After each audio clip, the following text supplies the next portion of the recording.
The Truth with Gwen Azama-Edwards, every Thursday at 6:15 on Goliath Radio. Gwen Azama-Edwards, retired city clerk, former city commissioner, City of Daytona Beach.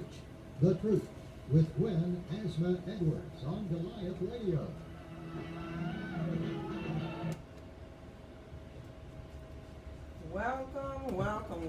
Welcome to Truth, a radio program designed with you in mind, a program whose sole purpose is to empower you, our listeners, for information leads to knowledge, and knowledge is power. And as always, I want to empower you to take control of your life, those things that impact you, your family, and your community. As always, too, I want you to go to the website at www.gwen-truth.com so you can access all of those resource listings that will lead you to information which will make you powerful. Welcome. As has been stated, I'm Gwen Azama-Edwards, former city commissioner, retired city clerk, City of Daytona Beach, and author, minister, St. John Missionary Baptist Church Incorporated, community volunteer, a person who loves people, love you, and I'm so glad to have you as a listener tonight. Because tonight we're going to talk about something that you, as a registered voter, will get to vote on in the primary election, August the 26th. And there are other things that you'll be voting on as well, and I'll have, some judicial candidates coming up next month for you to listen in on and get information on. But this is a very, very important topic, especially if you're a person like myself and my guest who supports public education. If you're an individual too who supports education, period, because education is the gateway to life. It is the gateway to success. Education, as my mother always said, and I'm sure a lot of yours said as well, that's something that no one can ever take away from you. Education. It is super, super important. And I am a big supporter of our education system, and especially public education.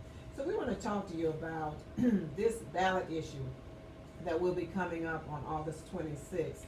And in the event you have not yet made up your mind, or if you've made up your mind and you still want and need information to help you along the way, we want to help you to do that. And we can do that through information. And that information is the knowledge that will make you all powerful. And once you get the information, you can make up your mind as to whether or not this ballot issue is one that you would support. And of course, it is a ballot issue that speaks to the half-cent sales tax, which is being used currently to support our educational system in Volusia County. Let me go ahead and bring on my guest, who is Sam Willett. Now, Sam he works in banking. That's his paid job, but he volunteers, and hats off, shout out to all of our volunteers who make so many great things happen throughout our communities. And I will speak specifically of our Volusia County communities, because people in Volusia County just believe in volunteering.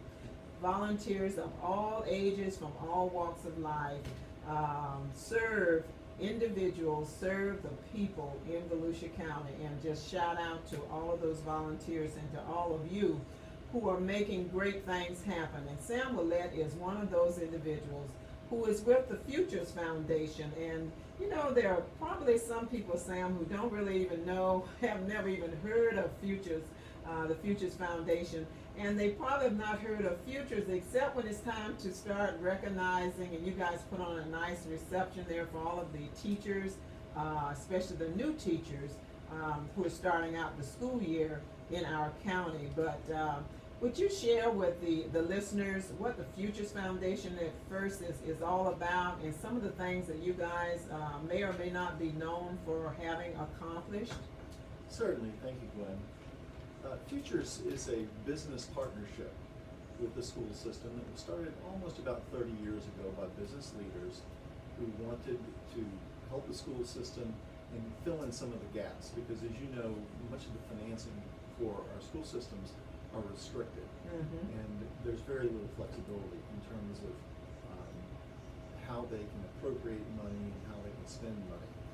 But the business owners wanted to become involved in the school system, to help in many different ways, and they saw building a foundation as an opportunity to become active in that support of the school system. So it started nearly 30 years ago by business leaders, and we've developed a number of programs since that time. We have a vibrant board of 34 members, business community members, who really just care about the school system. Many of them have children in the school system. Some of them don't, like me. My children are out of the school system now, but because of the involvement, we're really interested in keeping active with the schools. As you know, from a business standpoint, it's very important for us to have a good school system, to attract new businesses, to retain the businesses that we have.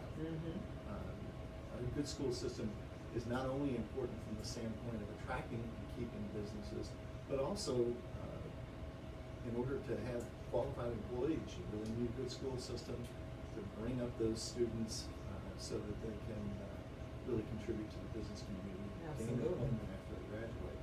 Over the years, we've developed a number of programs. Some of the ones that you mentioned that have a lot of notoriety are the Teacher of the Year festivities that we have. We have about 1,000 people for a dinner down on the beach side, and we celebrate our teachers. Each school has a Teacher of the Year, and we highlight them and celebrate them, and then we select one Teacher of the Year for all of Volusia County. And these are particularly, they're just wonderful teachers. And a difficult choice, I would imagine. I wouldn't want to be involved in that choice. Very difficult, because they're all really powerful people, wonderful leaders, very inspirational. So we do the Teacher of the Year ceremony. We do the New Teacher of the Year ceremony, also in celebration, which is basically celebrating our new teachers that are coming on. And we just had that a few weeks ago at the News Journal Center, and had a great success. We also do many programs that are aimed directly at the students. Take Sock at Children is one of the programs that we've adopted. Now, this is a statewide program, but it provides mentorship for high school students, guidance. It provides a mentor, and when these students complete their tenure in the Take Stock program, they receive college scholarships to go on to college. I've been a mentor for the last 3 years. It's a great experience, but it's something that really can change the lives of children who, you know, the term is at risk. I'm not really sure if that's a right term to use, but these are kids who maybe don't have all the advantages of some of the children in our community, but they show a lot of potential, and we help bring out that potential. I have to say, as a mentor, many times the person who receives the most benefit is the mentor. It's a wonderful experience to give. I agree. I did it for about 2 years, and it really requires not that much of your time, but the time that you spend with the young person is just inspiring. It's awe-inspiring, really, to be around the young people, period. And I do some volunteering now as a substitute with one of the reading programs that's going on in Horizon.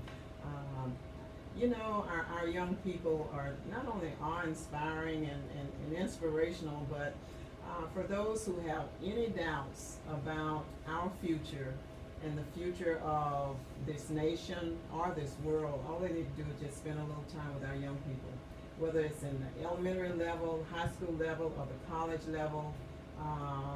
They're just phenomenal. I just think young people are just so phenomenal, and my hat's off to our teachers as well, who are helping to shape them truly, because they are deserving of everything that, in my opinion, they want. Praise God, we don't give them as much as they need many times, and it's great to have a program like Futures around to help gird up the system in providing the teachers with some of the funds that they need to be able to do that which they feel is important. And who best to know that than our teachers? One of the programs that we have that directly impacts the teachers is our mini grant program. Each year we give a couple hundred mini grants to teachers, and they range from $250 to $2,500.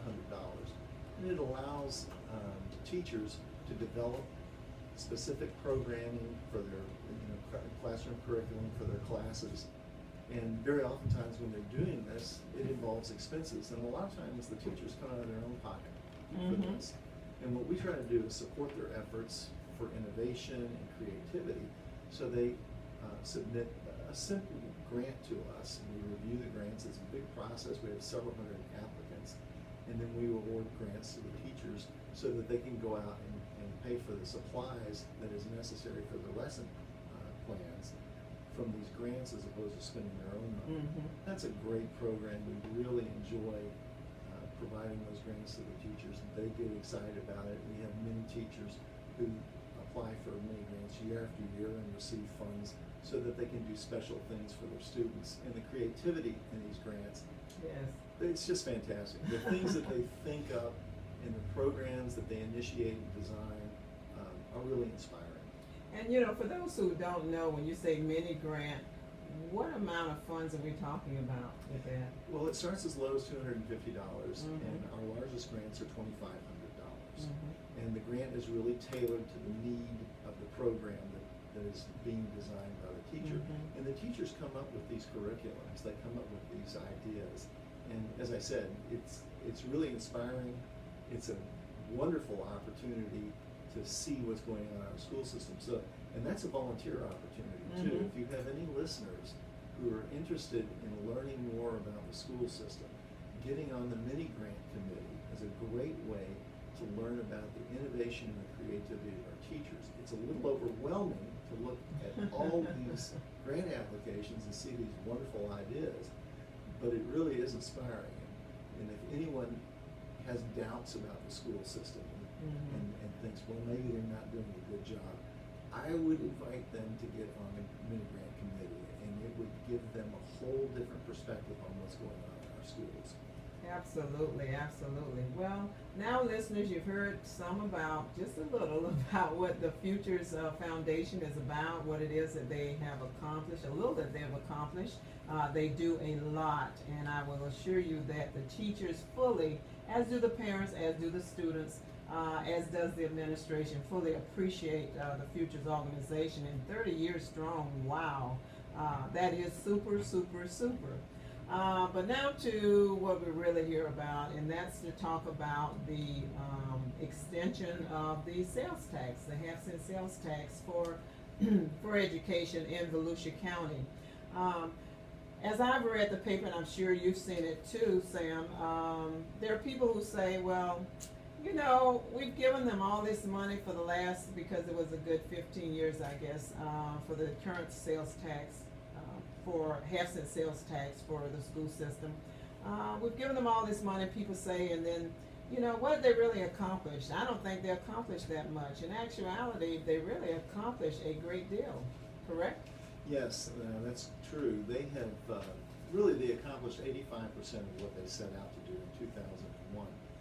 And under the economic circumstances, that was really quite amazing, because if you recall, from 2001 to 2006, that was really a building boom. The cost of building was continually going up during that time. The expenses were going up. It's hard to remember, because over the last 5 or 6 years, we've had such an impact economically on our community. It's hard to remember the boom years of 2001 through 2006. But things were so good. We were growing every year. But even though we had significant growth in expenses, and some of the sites incurred more expenses in terms of the foundation costs. Some of those things happen. You just can't anticipate some of those things. But they really accomplished a lot. For example, 8 new schools were built: Citrus Grove, Cypress Creek, Manatee Cove, Pride and Spirit were all built. And I have visited one of those schools, Citrus Grove School. I think it was completed in about 2005. And I have to tell you, that is an amazing school. That is a building that says to the children that come into the school, we care about you, we value you. But it's more than a great building and a comfortable place to come and learn. The design of the new schools is so far superior to the old schools in terms of facilitating learning.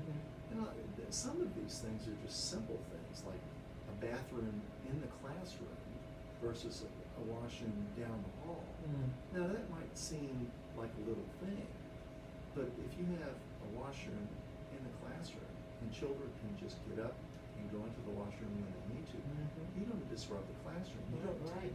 take 15 or 20 minutes out of the classroom day so you can line up and go down to the washroom.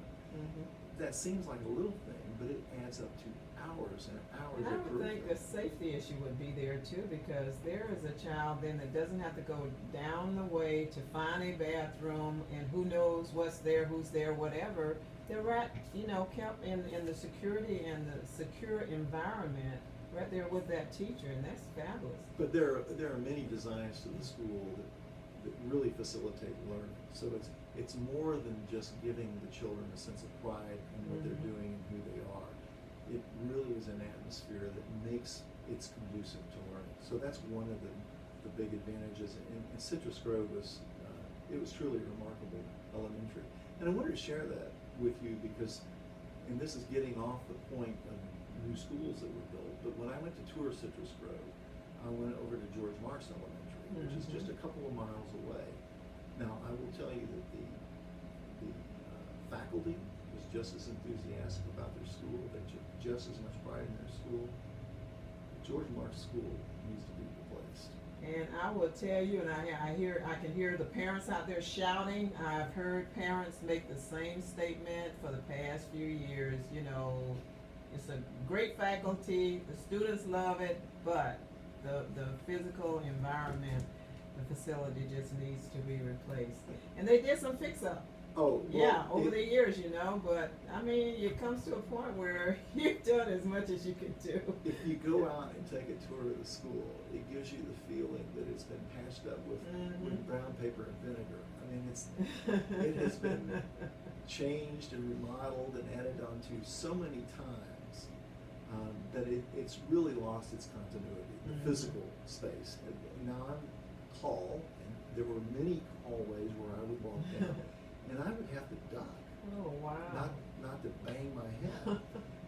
The facility is, well, this is the way I would put it. When I went through Citrus Grove, that's not a residence. It's not a place where people live. But when you look at the building and the quality of the building, you say to yourself, I could live in a building like this, a building of this quality.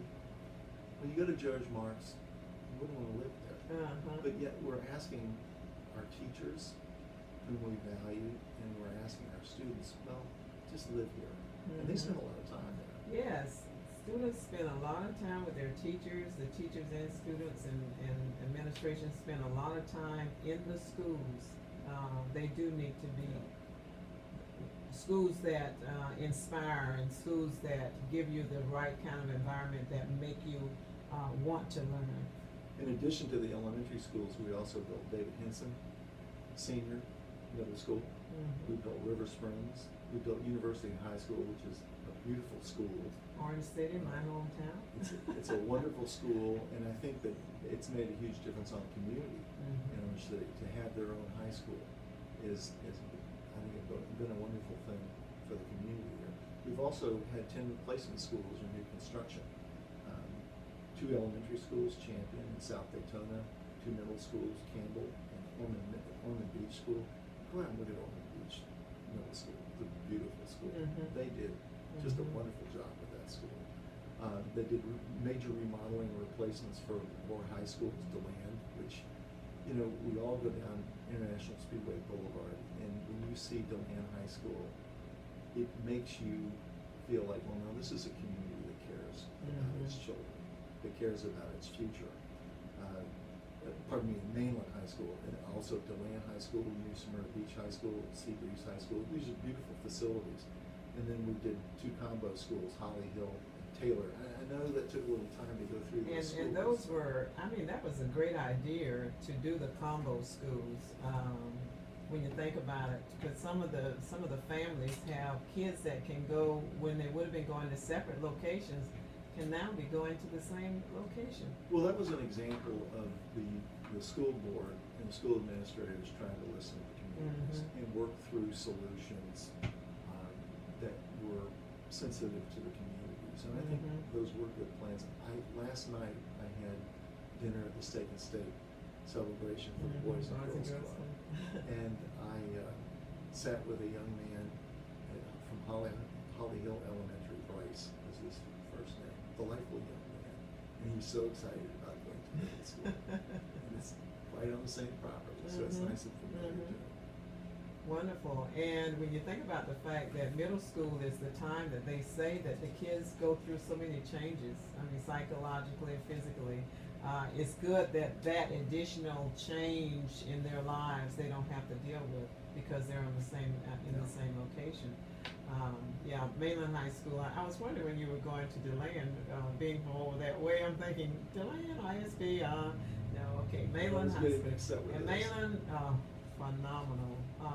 You know, when it comes to the school system, all I can use is that big word, phenomenal, because it is phenomenal. Having accomplished all of that, then there are some who would say, okay, you accomplished 85%. What about the 15%?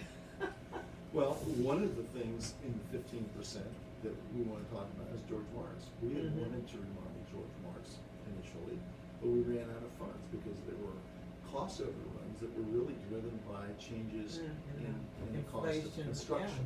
And the cost of construction. And also, one of the other things that we wanted to do when we built these new buildings, we wanted to make them safe for hurricane shelters. And that has extra cost, but it is a real benefit to the community. It's very important to the community that we have those types of structures. Yes, and the children, if it happens during the day when they're there. Wow. So that 15% is kind of consumed in what we've just talked about, or partly, but when you look at the budget for the extension of the sales tax for the next 15 years, it's really broken up into 3 areas. And the new and replacement schools is that takes up some of the slack from the unfinished business. But I want to tell you, for a project that the size that we took in 2001, it was really remarkable what we accomplished. And I want to say one of the reasons why we were able to accomplish so much is that we did have a citizens oversight committee all through the process that evaluated what was going on, the contracting, how we were spending our money. So we really had a citizens oversight through the whole process. And I think that's one of the reasons why we were very successful. Now, moving on to where we are right now for the half-cent sales tax extension, I think one of the reasons why that is so important to this community is, well, first of all, in 2001, who could have anticipated what has happened over the last 13 years? First, the boom through the end of 2006, and then one of the most significant recessions and economic downturns that we've experienced since the Great Depression. And it was a tremendous impact on this community, our property values. I think we all saw the values of our homes decline very significantly.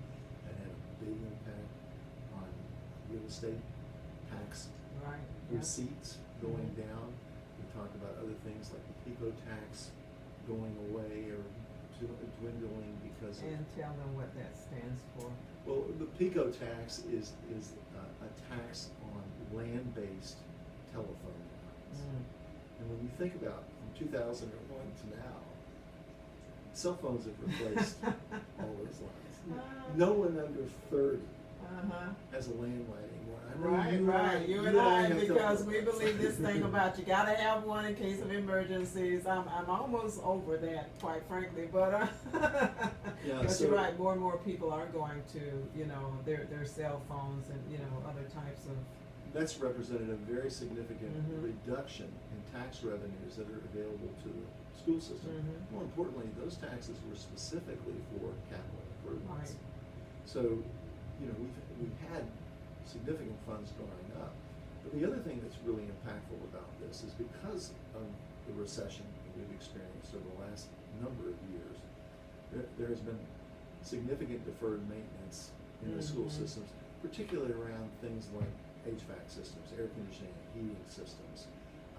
We need to replace more schools because schools do wear out after probably more like 40 years, although many of our schools are more than 40 years old. The school just needs to be replaced. But there have also been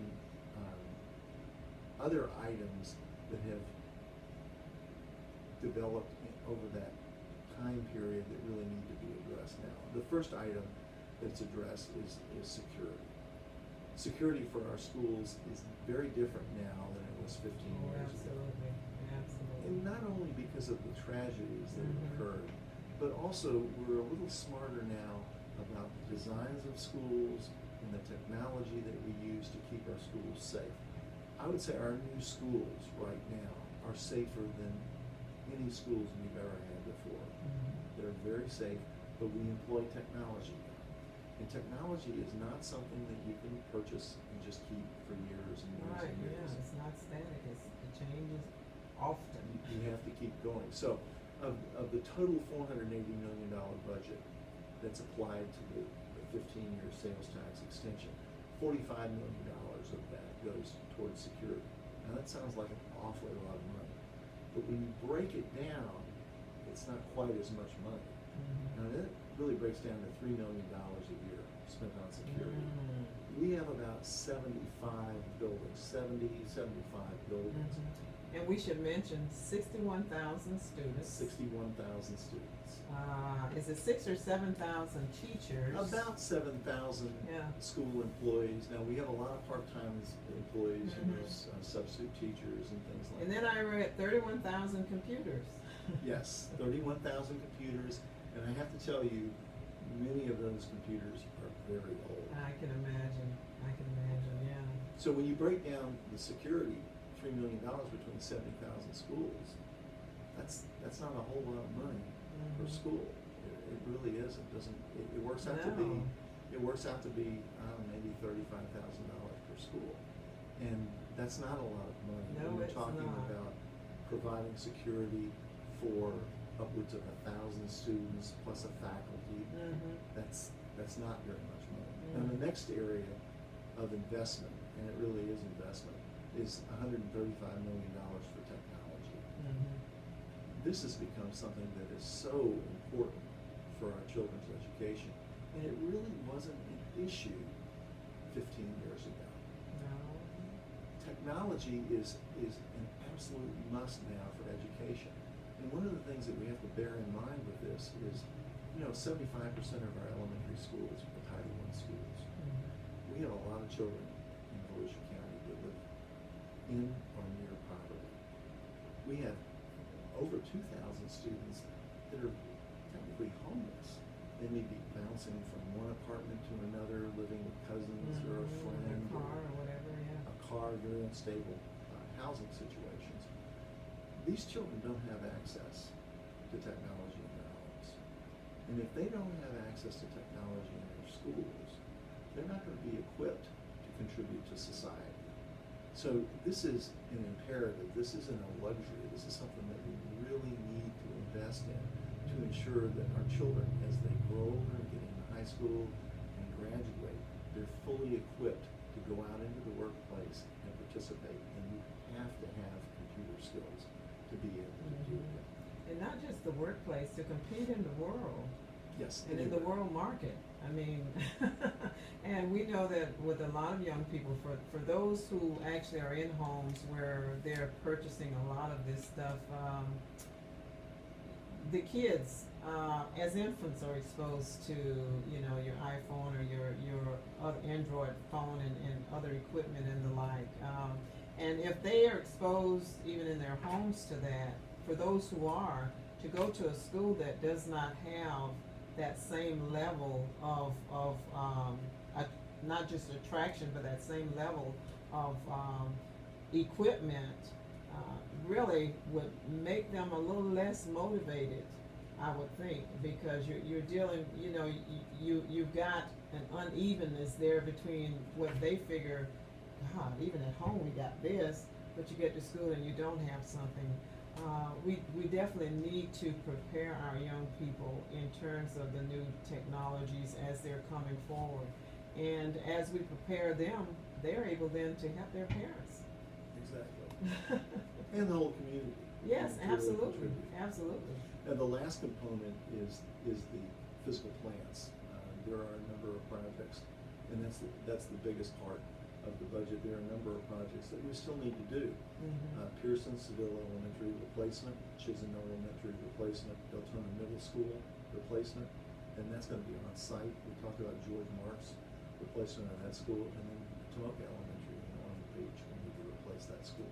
Mhm. Now, in addition to those schools, we also need to do some athletic field replacements. That's not a very big cost, but a lot of replacement of HVAC systems, window systems. Mhm. There's a lot of maintenance, capital maintenance that needs to be accomplished in our school systems. Because the budgets have been so tight the last couple of years, Mhm. we've deferred. We've had to defer some of that maintenance, and we have to catch up to it. Mm. I remember that there's some place where they talk about dreams deferred. As you talk about the capital being deferred, and a lot of governments and the like defer capital for as long as they can, but it does reach a point where you can no longer do that, where you find yourself getting so far behind that then you end up into a game of catch up. And we've got to believe that our young people are worth more than that. Absolutely. And deserve more than that.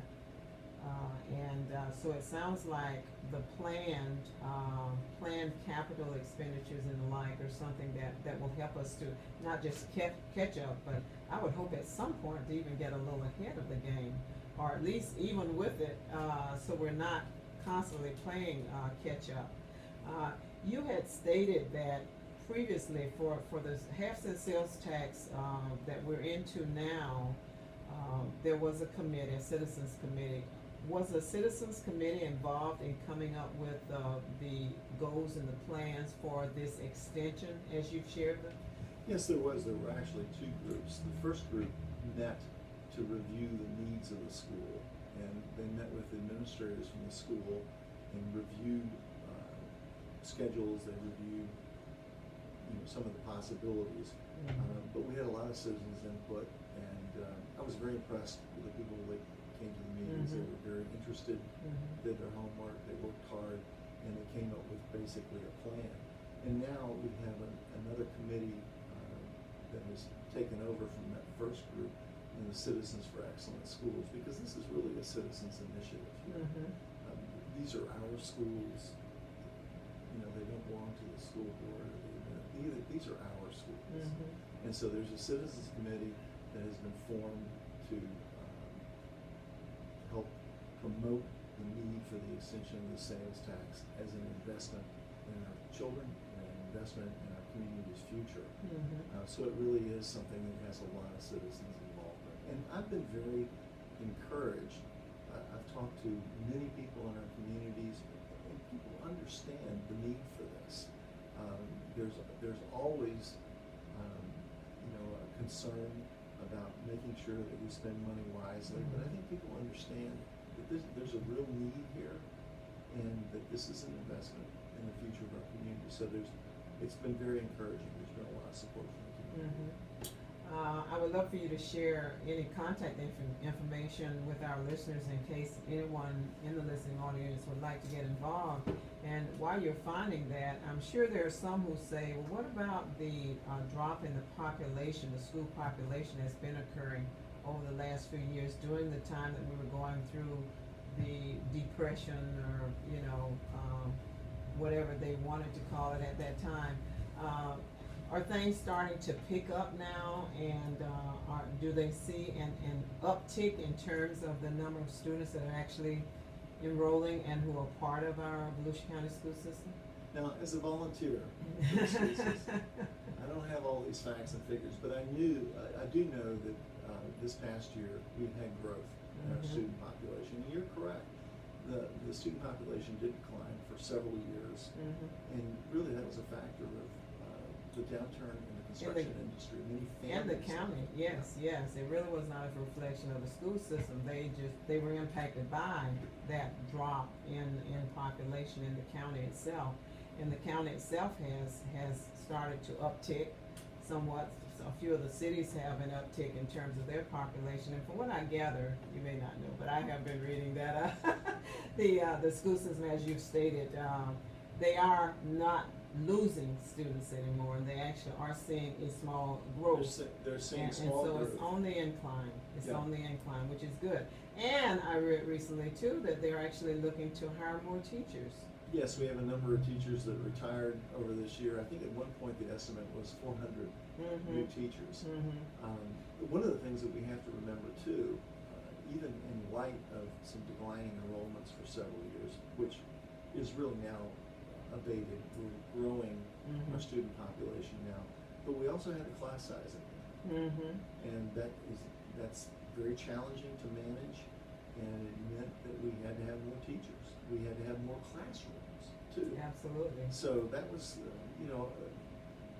a lot of the state mandated changes that have been made make it more expensive to run a school system. And that's just a reality that we In fact, face. if our listeners will recall, Volusia County had to pay out some funds because of not meeting that minimum class size amendment.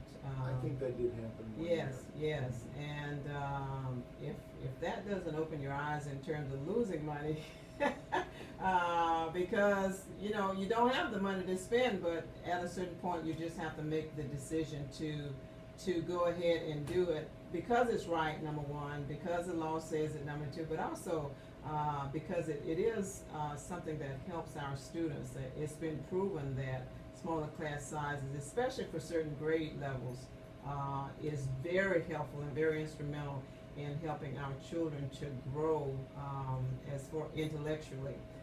So that is very, very important and very key. The contact information then for for anyone who would be interested in getting on board and actually helping to ensure that we do get the word out there, because I know from what I gather the school system itself cannot, they can send out information and educate, but they can't promote either voting for or against, right? That's true of government. Again, this is an initiative on the part of the Citizens for Excellent Schools committees. And I would encourage your listening audience to go to the website. It's at www.govote4schools.com. So that's govoteforschools4.com. That's an excellent website. It will give you a lot of information about the initiative and what we're going to be using the money for and how everything works. Now, one of the other things about that site that I'd also encourage people to go on for is it has a link to Amic Falls voter registration okay. site. So directly from that site, you can hit a link, go into the voter registration. And this is one thing I want to really encourage your audience to do. I did it myself. During a meeting, someone lent a tablet to me, and I said, well, I'm just going to see how fast I can do this. So I went into the site I went into the link through our site, went out to the voter registration site, and I'm a registered voter, but I'm not an absentee voter. So I went through the site, indicated that I wanted an absentee ballot. It took me about 7 minutes to get an absentee ballot. It was so easy, I decided to go ahead and get one for my wife too, because it does allow you to get a second absentee ballot for another household Related, member, right. related household member. So I signed my wife up too. So now we're going to get an absentee ballot.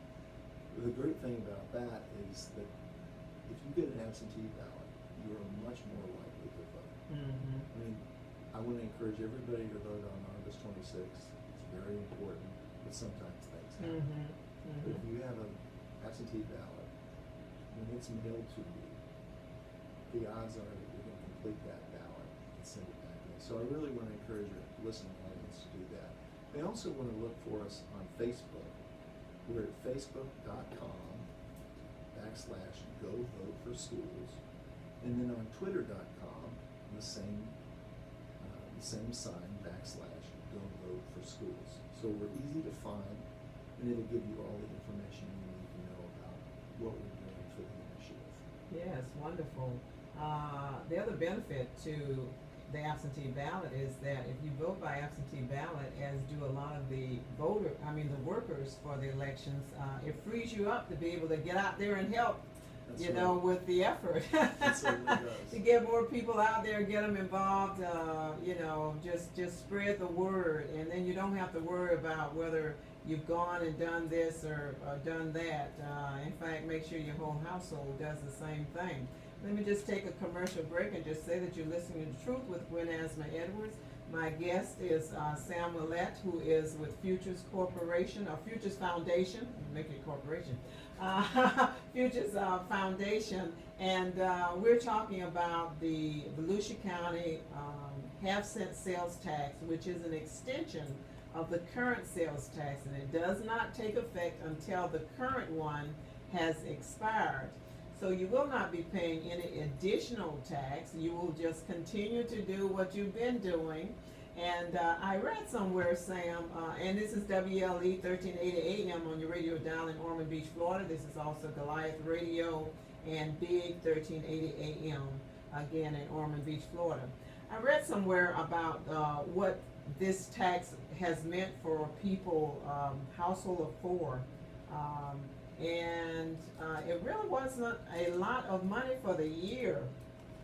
Well, you're correct, it is a $500,000. So basically, for $10,000 of spending, it would only be 1/2 of 1% of that, which is $50. Mm-hmm. So if you look at, and I don't have the exact numbers, but if you look at a family of four in Volusia County, the median income is probably about $40,000. Mm-hmm. Now, A little less. a little less than that, probably in the high 30s, but you pay a portion of that in taxes, you pay a Mhm. portion of that either for your mortgage or rent and other items. You know, you don't pay sales tax on food at the grocery store. Mm-hmm. So for a typical family, they probably only spend about $20,000 on taxable goods. Now, if that were the case, that they spent $20,000 on taxable goods, that would only amount to about $100. Now, of course, it depends on an individual's family spending. Now, for individual purchases, the limit on the tax is only for the first $5,000. Mm. So if you go out and buy a $50,000 car, you're going to have to pay $25 in additional tax. So it is not a burden that is unfairly imposed, upon our citizens. The other thing that I think is very important about that is we're a tourist-based economy. We have a lot of visitors to this county. About 30 to 40% of sales tax dollars collected in Volusia come from individuals who are not citizens of Volusia County. So we're going to get help from all the tourists and visitors that come to Volusia County. They're going to help shoulder some of this burden because, after all, they use our resources too.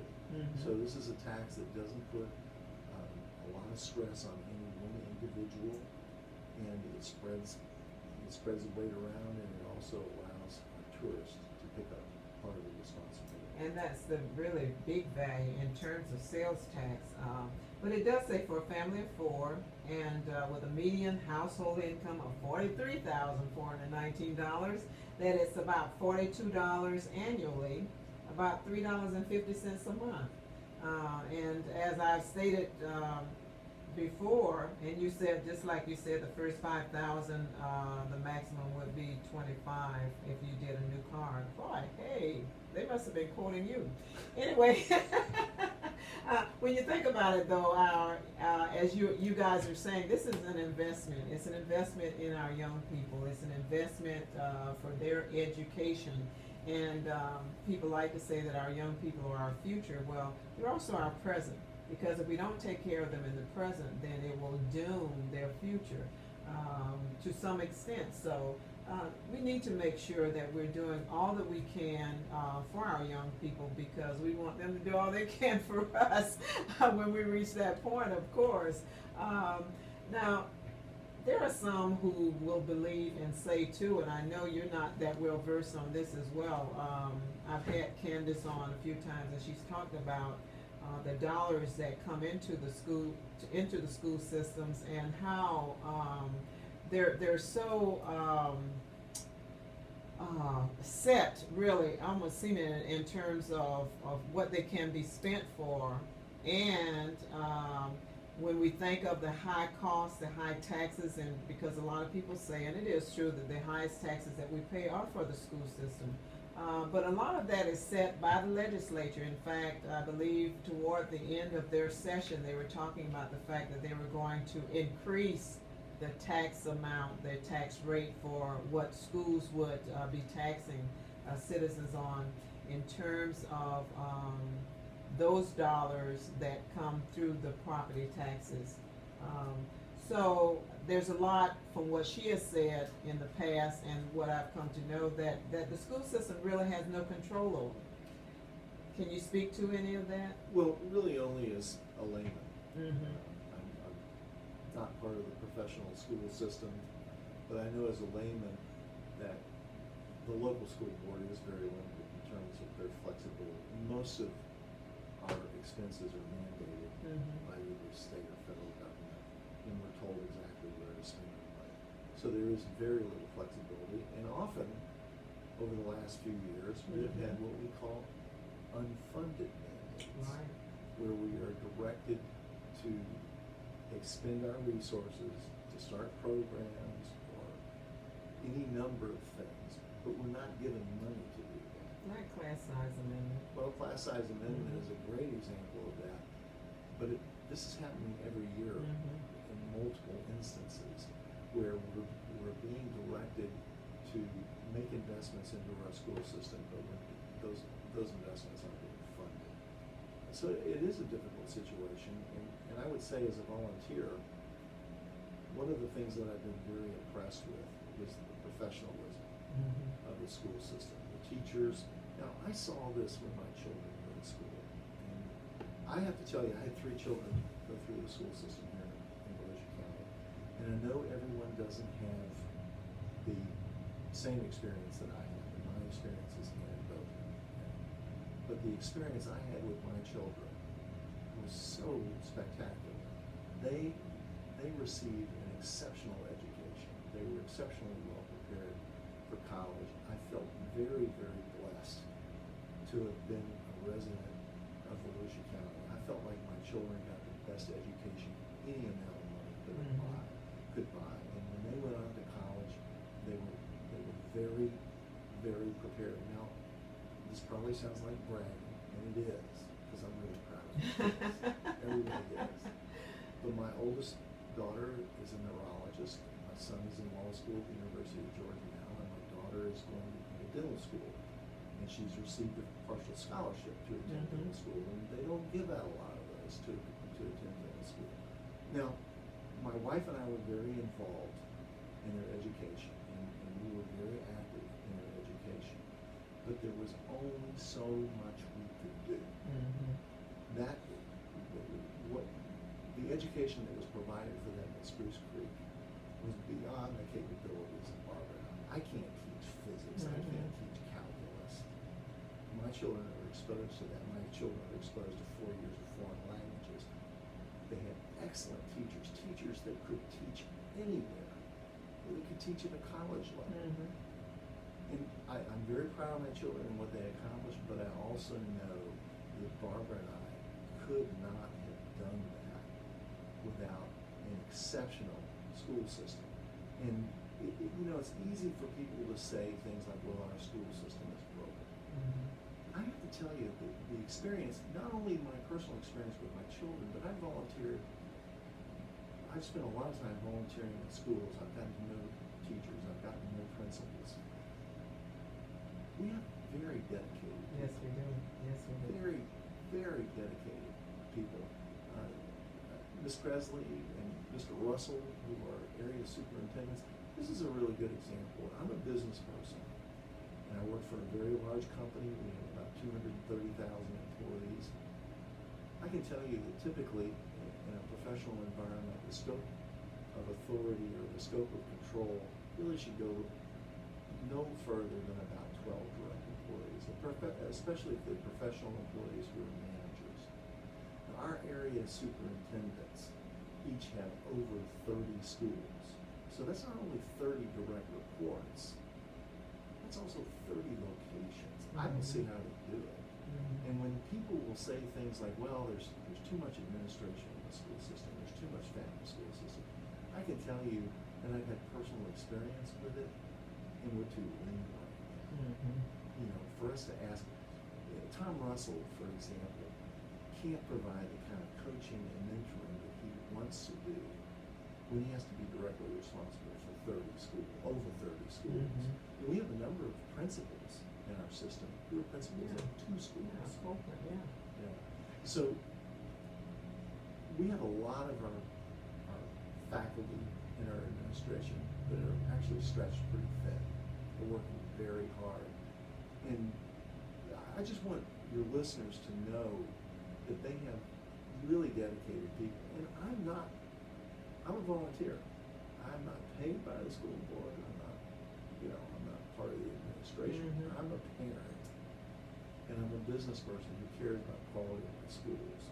And I don't care about defending people that don't do a good job. Mhm. Mhm. And I can tell you, I'm proud of our school system. I think it's a great school system. Can it be better? Absolutely.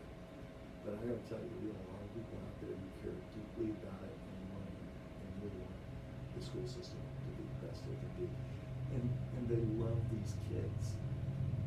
When you get into a school system and when you get into a particular school and you volunteer a lot, you see how much the teachers love Mhm. these children. They're passionate. They really care for these children and they want to give these children the best. So if there are any skeptics out there, get involved in your neighborhood school. Start Mhm. volunteering. You will be amazed at what you see, and you will become an advocate for the school system. Absolutely, I totally agree. Having volunteered myself and still doing it, and I'll brag a little bit too. I know my listeners are waiting for me to say the same thing. Ditto to what you said about the school system. Both of my sons went to, they started at Westside Elementary, which is a top-notch school back again now. They then went to Holly Hill. I don't know if it was, I guess it was a middle school then. And then to Mainland, and they both said that they felt so well prepared for college when they went to college. The youngest went to Vanderbilt, of course, graduated cum laude from Vanderbilt University, and he's now working, of course, at Miami, Ohio. He's an assistant athletic director and director of promotions. And the oldest, of course, went to Florida State, and he graduated with honors, and he is now a CPA, and he is doing very well. I know you feel the same pride. Yes, and having as a parent who was very much too, as with yourself and your wife, very involved with their education, going to the schools, talking with the teachers, and working with the teachers to ensure that we were all on the same wavelength in terms of ensuring that the students, my kids understood they were there to learn. The teachers would teach, respect all around. They just did very, very well, and I'm just super, super proud of them.